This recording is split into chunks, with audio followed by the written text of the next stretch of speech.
Hey, good afternoon, everybody. Good afternoon to all our 12th Monarchs out there in Monarch Nation, coming off a heartbreaking loss at Western Kentucky in a game that we fell behind early. We were down by 18 in the first quarter, and I love the way our team battled back. We got it to within 5 with 5 minutes to go, and then had a very unfortunate situation where the ball slipped out of Taylor's hands on what was going to be a touchdown pass to Zach Pascal. This has been an unfortunate theme for us the past 4 weeks. We've been falling behind early in ball games and then having to battle our way back, and it's something we've got to put an end to this week down at Vanderbilt.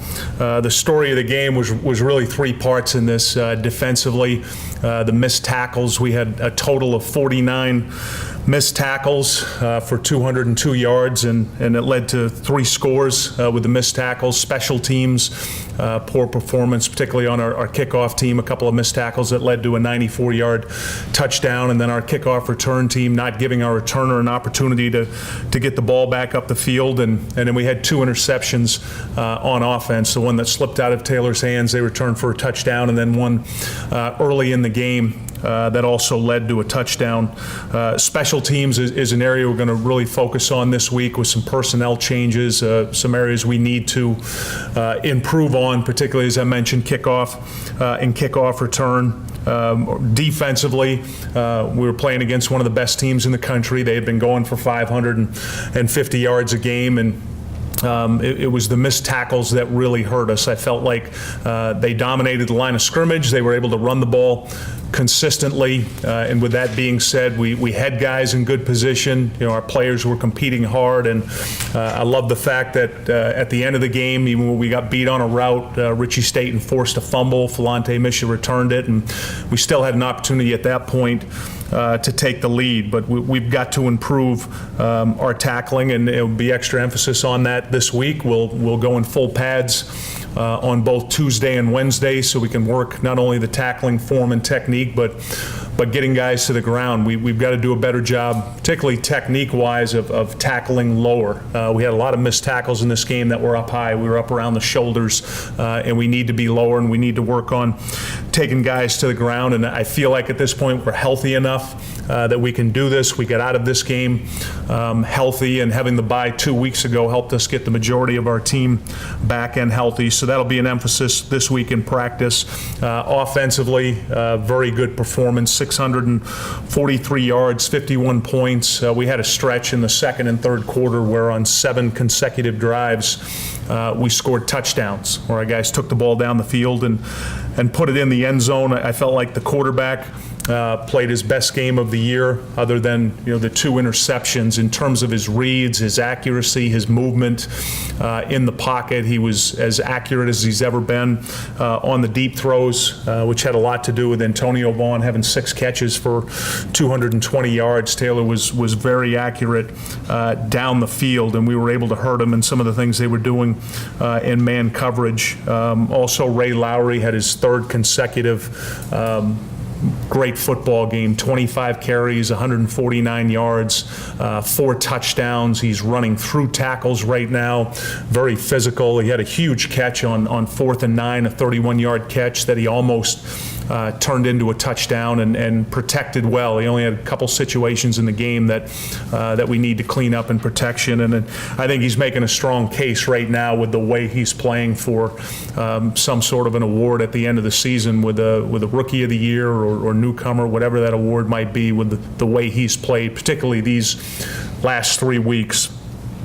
This week's opponent, Vanderbilt, they're currently 2-6 right now during the season. This will be a major challenge for us. Obviously, it's our 3rd straight road game going into the SEC, which is the best conference in the country. I feel like their last 2 games, they finally settled in on a quarterback, Johnny McCrary, who's a redshirt freshman. He's played very well these last 2 games against Charleston Southern and against Missouri. He's been accurate with the football.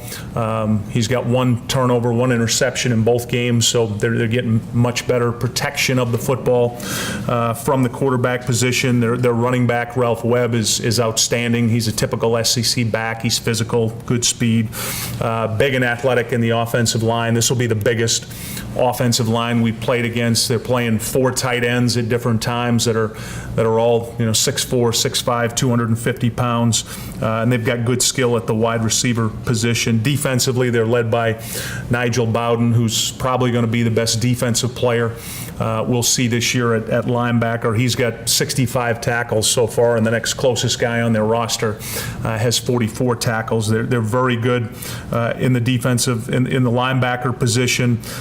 Defensive line, this will be the biggest defensive line we've seen. They're all 300 pounds, athletic. They're fast, they're aggressive, and they're very well coached. Their head coach, Derek Mason's a defensive guy who came over from Stanford, and you can see it schematically with what they're trying to do. They're just extremely young right now. They lead the nation in first-time starters. They've got 26, and we're 4th in that category with 18. So they're playing a lot of first-year players right now, and you can see the improvement. You can see the way they're playing, and this will be a major challenge for us Saturday night, but it's a game that I feel very confident if we go down and play the way we're capable of, that we can get the win down at Vanderbilt. And I'll take questions.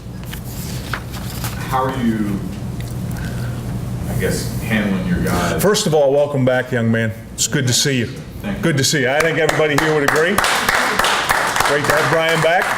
Thank you. Looking good? Thank you, sir. Trying to work out.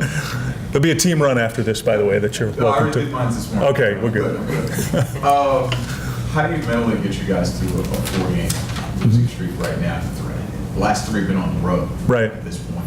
Yeah, the biggest thing I talked to our team about yesterday, and I met with the captains this morning and keep reiterating, is that any time in life, whether it's football, whatever it is, when you're faced with some adversity, the best way to turn those setbacks into comebacks is with your attitude and having a positive mental attitude. And that's what I've seen from this football team. Our guys show up every day with a great attitude. They're confident that they can win. They know that we've got to improve in certain areas because we're playing good competition right now, and when you make the mistakes, they really expose you as a team, and keeping that great attitude, which is what we're doing. I like this team a lot. I like their approach, the way they go about their business, and what really needs to happen to turn this around is to get off to a better start, so we're not chasing points like we have been the last 4 weeks. That's been a consistent theme going back to Middle Tennessee, Marshall, out at UTEP, and then again this week at Western Kentucky. So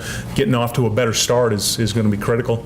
You got to be proud of them, just the fact that mentally they just never gave up. And how do you get them to transfer that over to playing Vanderbilt this week?